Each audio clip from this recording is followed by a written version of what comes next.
L'histoire des Juifs d'Eretz Israël, racontée par Gérard Inger. Nous avons peu évoqué jusqu'à présent la population arabe d'Israël. Nous avons vu qu'il restait à peu près 150 000 Arabes israéliens après la guerre d'indépendance, les autres étant partis, soit ayant fui, soit étant poussés dehors par la Haganah. Cette population arabe est soumise à un régime spécifique de gouvernement militaire en Galilée, où elle constitue une part importante de la population locale. Et ce régime militaire va durer jusqu'en 1966. Le gouvernement Eshkol, en 1966, le supprime.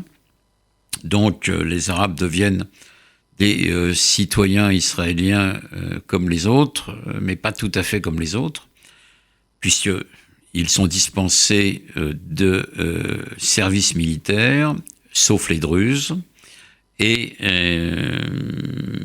ils connaissent des situations pénibles dans la mesure où le gouvernement israélien fait peu d'efforts pour développer les villages et les villes arabes dans lesquelles ils vivent, qu'il s'agisse d'Afula ou de Nazareth, ou de el-Fam, le triangle, ce qu'on appelle le triangle arabe du nord d'Israël. Cette population arabe va néanmoins profiter du système israélien, système scolaire, système de santé. L'arabe, sans être tout à fait une langue officielle, est une langue parfaitement reconnue en Israël. Les écoles arabes fonctionnent et on va voir peu à peu, doucement mais sûrement, cette population arabe d'Israël s'accroître et s'élever socialement. Alors, je ne parle pas des Arabes de Cisjordanie qui connaît l'occupation israélienne en 1967. Je parle des Arabes israéliens, les Arabes de Cisjordanie, les Palestiniens, puisque la conscience nationale palestinienne va s'affermir de plus en plus, ne bénéficiant pas de la nationalité israélienne, bien entendu. La Cisjordanie n'est pas annexée. Et ceux qui sont à Jérusalem-Est, qui est annexée, refusent, ils peuvent prendre la citoyenneté israélienne, mais ils la refusent et sont simplement considérés comme des résidents. Mais la population arabe israélienne, à partir des années 90 surtout, va connaître un véritable développement démographique, certes, qui vont amener ces Arabes, qu'ils soient chrétiens ou musulmans, à constituer jusqu'à 20% de la population de l'État.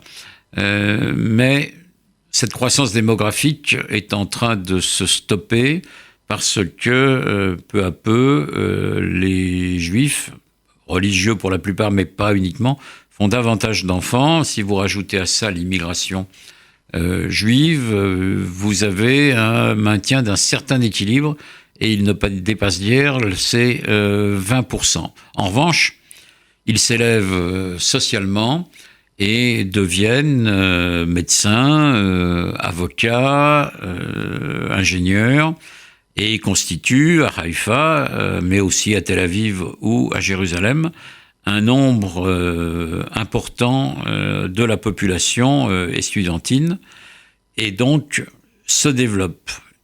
Alors, ces Arabes israéliens ou Palestiniens, comme ils s'appellent aussi, sont un peu entre deux chaises.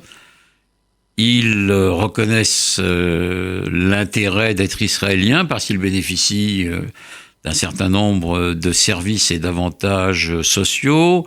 Ils votent, et après avoir voté longtemps pour le Parti travailliste, ils ont constitué des listes strictement arabes qui se manifestent à la Knesset par 12 députés d'une liste arabe unie qui regroupe des tendances les plus diverses, mais qui votent largement contre le gouvernement Likoud.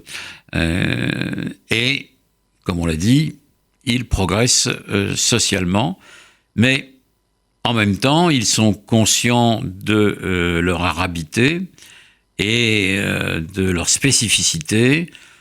On a vu cela depuis la Journée de la Terre en 1976, où ils ont protesté contre la Nakba et l'occupation des terres abandonnées par les Arabes en 1948. Et puis, on continue à voir cela dans des manifestations, notamment en 2000, au moment de la seconde intifada, une manifestation violente à Foula qui est réprimée dans le sang par la police israélienne, qui laisse 13 morts sur le carreau et qui marque durablement la population arabe. Certains de ces Arabes, qu'ils soient, surtout les musulmans bien sûr, vont rejoindre, en minorité certes, mais vont rejoindre le mouvement islamique, notamment à Nazareth. Mais le gouvernement israélien met bon ordre à tout cela.